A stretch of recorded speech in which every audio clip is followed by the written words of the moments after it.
Esu Nerijus Striukas iš degimo procesų laboratorijos vadovas.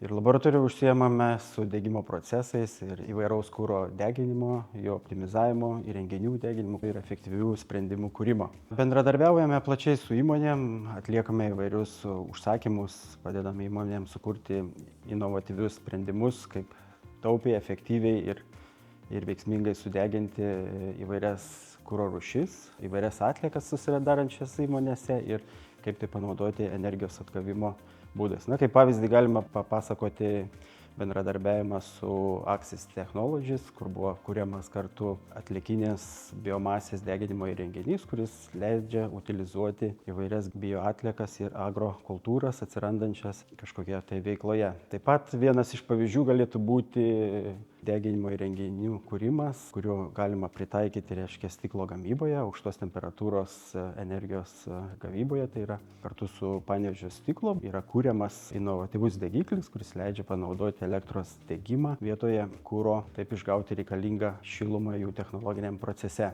Įmonėm galime pasiūlyti įvairias paslaugas, kurios susijęsi su optimalaus kuro išnaudojimu ar įvairių atliekų utilizavimo klausimais, jeigu reikia iš jų atgauti energijos, tai yra šilumos arba elektros energijos, galbūt ir pasigaminti inovatyvius produktus, tai biodegalus iš atliekų, kai galima išgauti sintetinės dujas, jas konvertuoti įvairių procesų pagalba į sintetinius degalus ir taip panaudoti atsinaujinančius energijos šaltinius jų technologijose. Įvairaus atliekų ir biomasės potencialo panaudojimas jų gamybos procese, tai yra mūsų paslauga, kuri gali suteikti įmonėms tam tikro proveržio bioenergetikoje.